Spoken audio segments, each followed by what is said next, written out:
Hey y'all, I'm Blaine Phillips. And I'm Phillips-LeVan. We're married, just a minute ago, but we've been together for 14 years. We have a teenage daughter. Which means she's basically an adult, right? We're also growing a business on the side together. Wow, that's a lot. Yeah, that's a lot. Through all of that, we've learned how to improve so many aspects of our lives and show up in an amazing way. So we decided to host a podcast to share our journey with you. It's called Let's Do Life Together, because that's just what we want to do with you. So if you could use some tips and tricks on how to make life a little smoother, then you're in the right place. Come on in and let's do life. Welcome back. This is episode 20. We're finishing up February, our month of lovey-dovey, passion-filled types of things. Special guest today, no Blaine this week. So instead, we've got my son, Maxwell. Say hello. Hey, thanks for having me. It's good to be here. So today we're going to talk about following your passion. And Max has been following his passion with video for quite some time now. So let's just give a quick overview. You are almost 16 now. Almost, yep. And when did you start pursuing this video passion journey?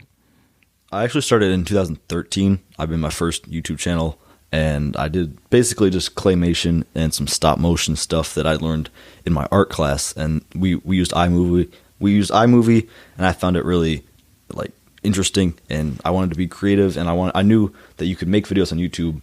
I didn't know how cool it was until I tried it out, and I just kind of fell in love and haven't stopped since then. Okay, so you were introduced to this process in school, in class, and then it just it became something you were interested in, and then you started doing it on your own. Yeah, I didn't really take it seriously at first. I just was messing around with some clay and some little toy cars. But then people started actually watching it. I didn't realize that was a thing. I didn't realize that engagement was real. I thought it was only for popular people. I didn't realize that anybody else cared about my cars on the floor. But then, I started making videos of myself, which I liked more. I liked the camera being on myself. And I liked being able to express myself and what I'm feeling through video. Right. So the first videos you made with some pretty limited equipment, and then the idea was you were just going to find a place to put it out. So you're making what I would call art, and you're putting it out into the world. So we settled on YouTube. Yeah, I felt like that was a good outlet to put it out because it was free and it was easy to use, and everybody uses YouTube. So I figured it would be easy to get discovered. So you put out some videos on YouTube, and then because of that particular platform, you think that reinforced that desire to keep making things? Well, yeah, because I learned how to edit, and I figured, well, I can make stop motion videos, and that takes a bit of editing, and it takes a long time to make a decent sized claymation video or stop motion. And so I figured if I can do that, I can definitely make a video about myself or a story time or me talking about something that I'm interested in just as easy. And so I started doing that in 2016. I made my first vlog, and then it just kind of took off from there. And I fell in love with vlogging. I didn't make any more videos on that old channel. I didn't make any claymation or anything like that. I just went to just all-out vlogging. That's when I started watching YouTube. It was in 2016. I started finding some favorite YouTubers and started watching their content, and that really inspired me. Okay. So for those who don't know what a vlog is, that's a video blog. So in the olden days of the internet, people started posting an online log or a web log, which they ended up calling blogs. So it was just people putting out content to the world, publishing, self-publishing on the internet. With the boom of video and everybody having video cameras in their pocket, vlogging started to pick up. So same kind of concept, somebody putting content out in a video format. Some of it was, there's times where you did it every day, every week, just different frequencies. So you moved away from producing kind of that art-based, what I would call art-themed content, and more into the vlogs. Yeah, at a time I did have 2 fully functioning channels where I uploaded consistently on both, and I sort of called my main channel like the finished product, because that was where I could be more artistic and express myself more, and that was like the finished product. And then the vlogs were sort of behind the scenes and like day in the life, not necessarily being super creative, but still being myself. And is that where you found more engagement online through YouTube? Yeah, most of my engagement does come from YouTube still after almost 5 years, and I think that's because everybody uses it, and because that's sort of what I put my time and effort and my passion into, is making videos. That's what I've wanted to do. And a lot of people say that you have phases, like, oh, that was my YouTube phase and I'm growing out of it. But I don't think it's a fad or something that I just temporarily wanted to do. I think that's genuinely like where I find my happiness and my joy is kind of for making videos and express myself on YouTube, because I have a community built and people like know me for being the YouTuber. Right. So 5 going on 6 years is definitely not a fad at this point. Yeah. So when you start making videos at 10 years old, how do you keep it up? Well, I found it interesting. At that time, I didn't really care who else found it interesting. I thought, if I get 1 subscriber a month, and that's bonus. That's great. Like, somebody else cares just as much as I do. But that didn't really matter to me. I just wanted to make the best content possible. And I was cringy. Like, I watched the videos back and I laughed because I was just some like little 10-year-old kid, didn't know what I was doing with the camera, or it was really shaky. And it's cringy now, but it's also sort of a time capsule for me. Like, anybody can watch back 5-6 years back in my life, and pretty much the whole span has been documented. All the big moments have been on camera, and it's not really a cringy thing for me. Like, people ask me why I don't take them down. It's because you need to see how you improve. Like, I know what I wasn't doing right, and now I know how I'm getting better, and I know how I can still get better. Even I watch videos from last week, and I'm like, wow, how could I do that? Like, I know what I need to do to fix it. So it's kind of good to be able to preserve your life on film. So you're able to understand it's not about perfection, it's about that progress. Right, it's about growth, not having always the perfect content. Right, which is something we talk about here in other aspects too. So health and wellness and relationship journeys, all those things. Same kind of concept. So how did your classmates and friends, how do they react when they watch your content or find out that you have this channel and you're just putting stuff out there? Well, it was definitely hard because beginning of 8th grade years when I made my first vlog, and that was 2016, and I was having voice cracks and it was really, really bad, and I didn't know what I was doing at all. The lighting sucked, and so people would go to my channel that I talked about because I was proud of it and I wanted people to watch it, so I didn't care who, I just wanted people to watch it. So I was telling all my friends about it, and they went on, and of course they only see the worst stuff. Like, even still, some people go on and they see my most popular videos and they're like the worst, the oldest, the cringiest, and they're like, wow, so that's what you make, okay, cool. But I did face a lot of criticism and a lot of making fun of, just because it was something different. Because usually people are going to make fun of something they don't understand or they're jealous of, or they should have thought of it first. So I've been judged a lot for making videos, but I don't really care. And most of it is support and love at this point. Now that I'm in high school, people get it more, and other people, I found a lot of other people at my school that also make videos, and we've been able to collaborate on stuff, and it's been nice. So you have a couple groups then. You've got people who just don't get it, right, and want to make fun, and then groups that are part of that community and they support. What do you do with that group that is just wants to make fun? Well, I've kind of had a mindset for a while that haters are just confused fans. Like, they just don't really get it yet. They want to be fans, but they don't know how, or they don't really know. They're ashamed Like they don't want to admit that they enjoy it. And if they genuinely don't enjoy it, I always say in my videos, like, if you don't enjoy the stuff, then you don't need to be here. Like, don't let me waste your time.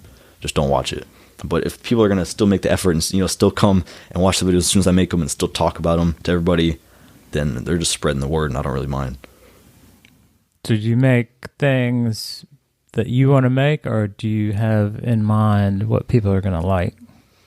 Well, that's been a struggle for me lately in the past year or so, a lot, because some of the stuff I want to make, where I just sit down in my room, middle of the road, whatever, and just talk for 20 minutes, people don't care about that, and they say, we want the old Max, we want when you're doing crazy stuff and having fun. And so I definitely try to appeal to that as well. But sometimes I'll throw in a video that I want to make. And it's not like I don't like making the fun videos. Obviously I do. But it's just not always 100% like what I was thinking about making. And as you've progressed with making videos, have you focused on the technical aspect more, or you just focus on the content? Well, it's both. That's why I probably don't make as many videos as I should or I used to, because I do think of every video now as sort of a production, because I do have people help me out with filming it and with editing it, and more goes into it. Even if nobody's going to see it, I still put in a lot of work, so it's practice. So even the videos that I don't 100% love to make, it's still a challenge. I love a challenge, and I love making videos for other people and trying to be, cinematic with my shots and put more effort in. And how much weight do you put on those stats? So how many views and likes and dislikes and all that stuff? Well, I don't want the numbers to ever have to validate anybody. Like, anybody listening, if you feel like a number has to validate you and you need to be approved because you have a certain amount of likes or followers, that's not how it goes. That's not how the game works. It's good. It's great that, however many thousand people have chosen to follow me on my journey, but that's not why I do it. Like, I still would be doing it after 6 years if nobody watched it, because I love making videos, and that's not going to change because I have a certain amount of followers or likes. Clearly, making videos is one of your passions. Right. What do you see as passions for some of your peers? What are they doing? I don't know. That's the thing, because a lot of people don't have it figured out yet. And I'm not trying to say I have it figured out, but I at least have a ballpark of what I want to do. Some people just want to be doctors, lawyers, just the regular stuff. I've never found that interesting, though. I want to be different and kind of stand out and do my own thing, not try to conform to society or what people want you to be. So I don't really know. The only people that really know what they want to do are pretty much the people that are deciding that they want to make videos, just like me, because that's easy to do. Anybody can do it, and you don't need a ton of school. So do you think you're lucky that you kind of found that passion early? I'm definitely lucky that I started early and that people caught on to it and that I'm still able to do it after all this time. I was hoping, I made videos back in the day saying, like, I hope this doesn't die out. I hope I still enjoy doing this because it's really what I want to do.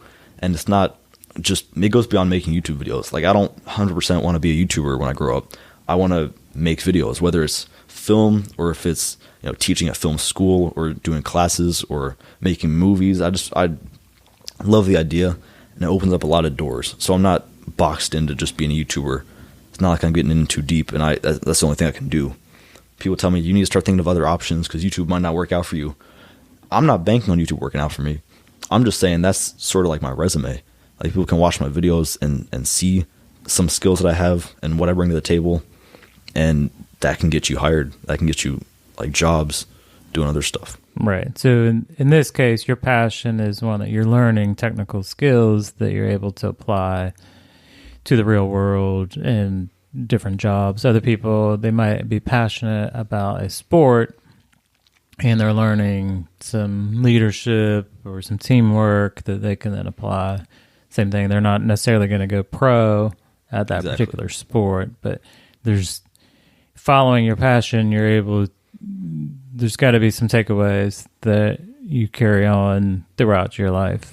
Yeah, exactly. Even if you don't stick to it, there's still a lot to be gained from dabbling in it a little bit and just putting your feet in a little bit and testing out different things. That's why I always have my arms open for any new opportunities to do anything that might intrigue me or people that I get to work with. Like, you never know what you're going to fall in love with. So I'm not trying to box myself in to one specific thing. So you found, like I said, you were lucky. You found a passion early that you've stuck with. Most of our listeners are parents. So let's think about your journey on YouTube or video and following your passion. And how did in this case, there's 4 parental units involved. How did we collectively or individually help you or hinder you from following your passion? Anything that particularly sticks out? I mean, not much really hindered me. Like, I think you got me my first camera when I was like 10 for my 10th birthday. And that's when it kind of started. I had the camera and I was good to go. I felt like I was just on top of the world. I could make whatever videos I wanted to because I had my own camera. And then I started my own YouTube channel and I was good to go. So from the 4 parental units, I'm the most technically experienced and inclined. So I helped you set up your YouTube channel as we decided that was the appropriate place to put your content out. Mm-hmm. And then I think I got you a camera. Mm-hmm. So it wasn't a super high quality camera. But it was just a little camcorder. And I still have it because this first camera is kind of something that you remember and you want to keep with you. And I don't use it 100%, but like it's still nice to have. Also, you taught me how to edit, which is a lifelong skill. It's not just, it goes beyond making YouTube videos. It's taught me how to edit pictures and edit videos for other people. And people now, they pay me to edit stuff and to film for them. So even if I'm not a YouTuber forever, it still taught me a lot about real life skills. So from a support aspect, what I tried to do, so it was obvious that this was your passion. Mm-hmm. So from a parent, what I want to do is encourage you to follow it, but then also progress and try to guide you in the different aspects. And maybe first thing I have to do is figure out what are the different components of this thing. So in your case, it's video. If it was a sport, then I would, need to understand all the rules of the sport and ways that you could improve. Because I think it's always going to be more enjoyable if you're good at it. Yeah. I mean, that's the basic thing. As a parent, we try to expose kids to different types of things to see what they are passionate about. I think some kids, it will take years and years, and you may never find that thing. Yeah. So in this regard, for video, what I want to do is figure out, all right, what are the different elements of video? So there's the content, and then there's the technical side of it. There's the editing. So for me, I was just trying to nudge you to focus on kind of one thing at a time and layer it all on. And it's less about equipment and more about content. Yeah, so that's why my first videos weren't shot on a camcorder. I had a Polaroid camera. I would just take pictures of my cars moving, and that was just so I could learn how to edit, just so I knew how to edit. And then by the time I got my camcorder, I already knew how to edit. Now I had good video quality, so I was good to go. And yeah, it's just a progression of skill. It's not everything right away. It's over time. That's why the equipment doesn't really matter.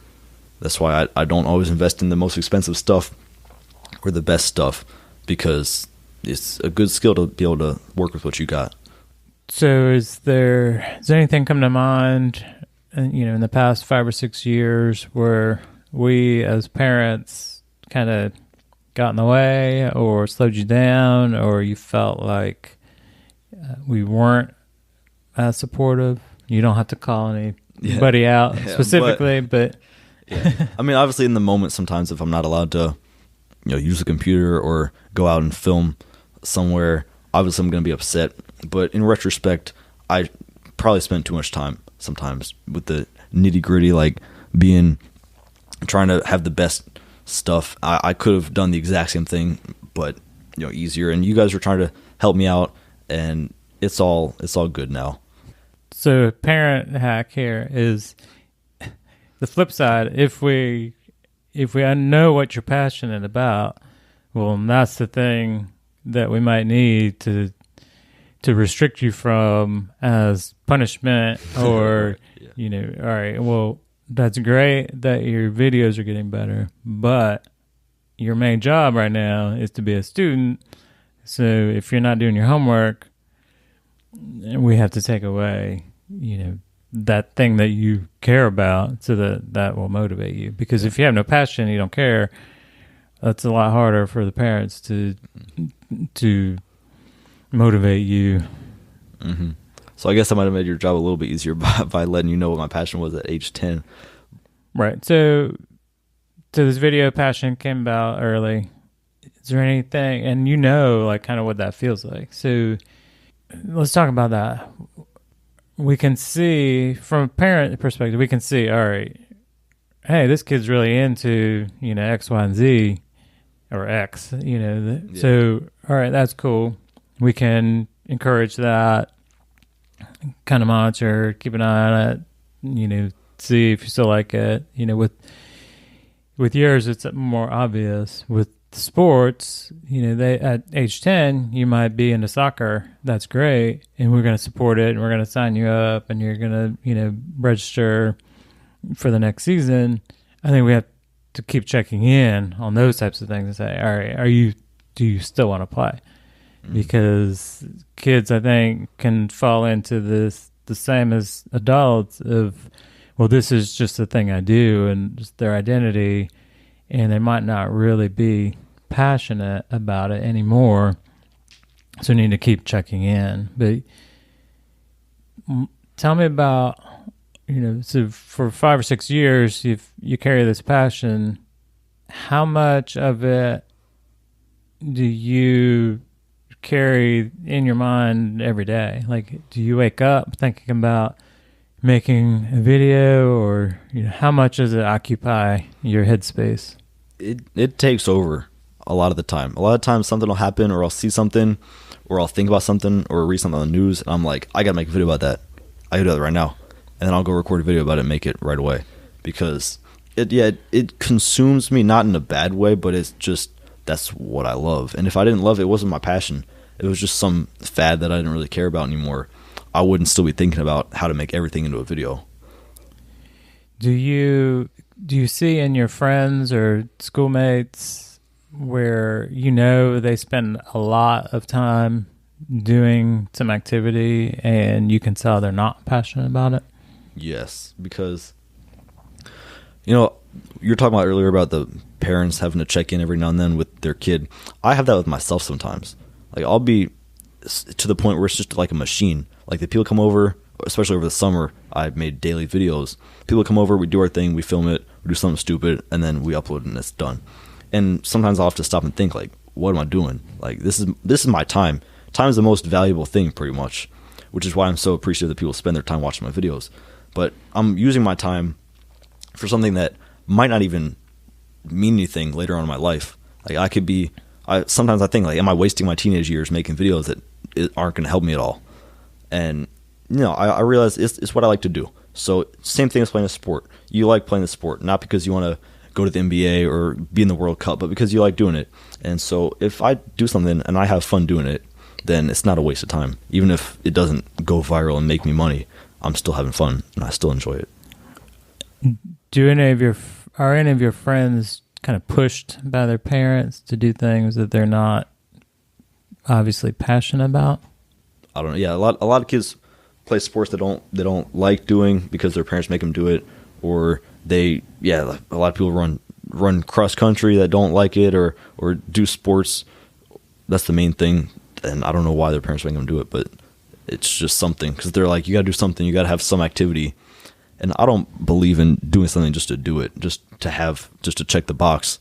I believe in doing it to do it 100%. And if you're not going to do it all the way, then why bother? And not in the sense of like, if you're not going to go to the NBA, don't play basketball, but in the sense that if you don't like it and it's not what you're passionate about right now, don't waste your time doing something that you don't even like doing. Right. So find something that brings you joy and make more time for that. Right. So you know what it feels like to be passionate about something. Not everybody's that lucky. Can you feel like any new passions kind of brewing or that you're developing? Oh, of course. Especially lately, I've been getting into boxing a lot, and I'm passionate about that. I have a fight coming up, and it's something because it's something to do. It's a goal. It's something to train for. And I don't box because I want to knock somebody out. I box because it's something to do, and it keeps me in shape. And I've also been pursuing magic. Believe it or not, I've been watching a lot of magic videos, doing a lot of card tricks, and I've been getting pretty good. And people are impressed by it. I'm like, that's a thing that I could do. Like, people are full-time magicians. Like, you never know what could work out. So that's why I always have my doors open. I don't close things off before they even start, because you never know what could carry you in life. And in your case, you're able to kind of blend a couple of these passions because you can document on video the journey, like your boxing training journey, or, eventually, make little magic videos. Yep. So that's fortunate too.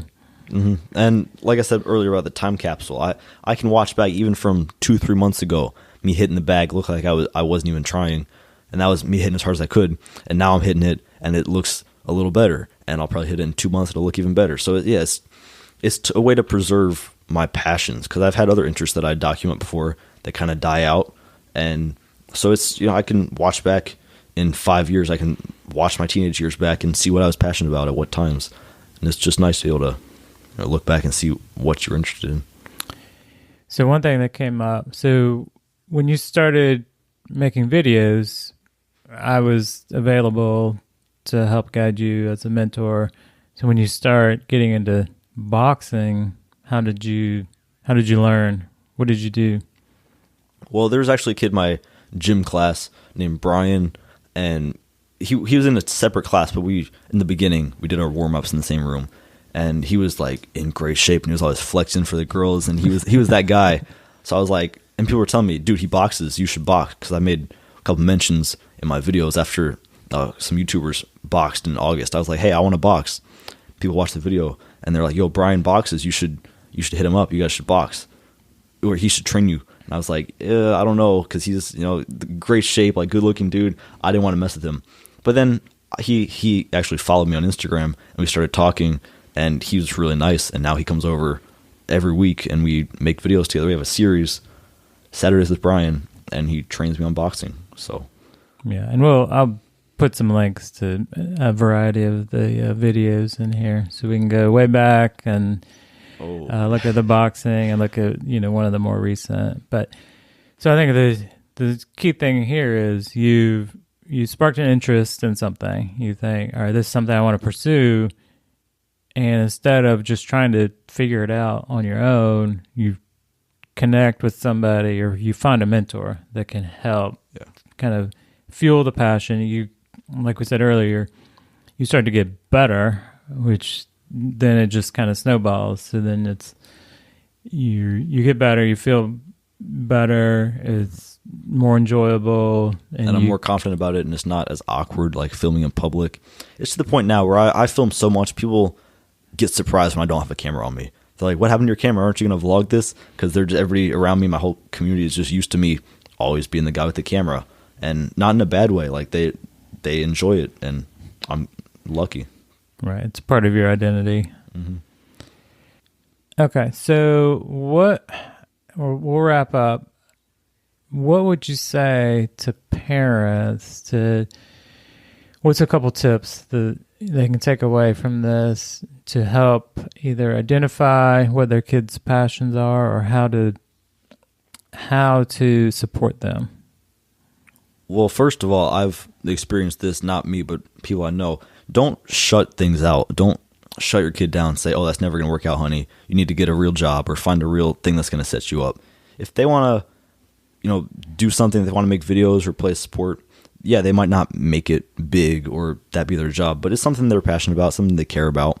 So support them all the way, and don't be extra. Like, don't care about it more than they do, but obviously see if they want to do it and talk to them about it. Like, hey, honey, is this something you want to do with your life? And if they're little, it's gonna be a little harder, but as they become a teenager and they still keep doing it after 5-6 years, it's obviously something that they care about. So help them out and support them, and just don't put them down. Pretty much, don't be like, oh, reality check, it's not gonna work out. But at the same time, yeah, don't let them become delusional and think that's all they can do with their life if it's not working out for them. Now, if it's working out and they're making it big and they're getting scholarships for sports and all that, then yeah, just keep supporting them. But yeah, as long as their grades and everything and their schoolwork is up and they're doing what they need to do, you definitely need to let them do what they want to do. And then for kids, what would you say? So what's a tip for maybe talking to their parents about, they've sparked an interest and they want to pursue it?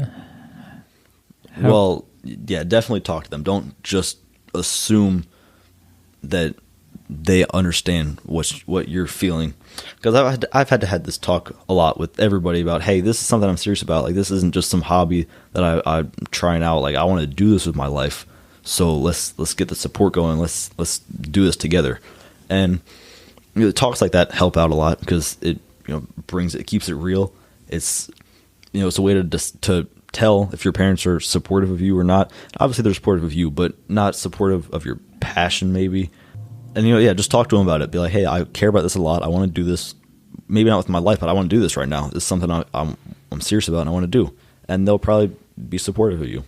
Right. So if your kid gets to that point where they're actually coming to you and say, hey, this is something that I care about, that's important to me, then you definitely want to listen and encourage and find ways for them to carry that forward and make the most of it. There's learning opportunities and there's skills in any area, so you can think bigger than just that particular activity or event.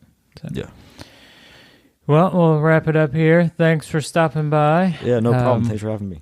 Let us know if what you guys think. Hit us up on Instagram. Leave a rating or review. Let us know if you want some more interviews with the children and different topics and what you want to hear about. Until next time, let's do life together.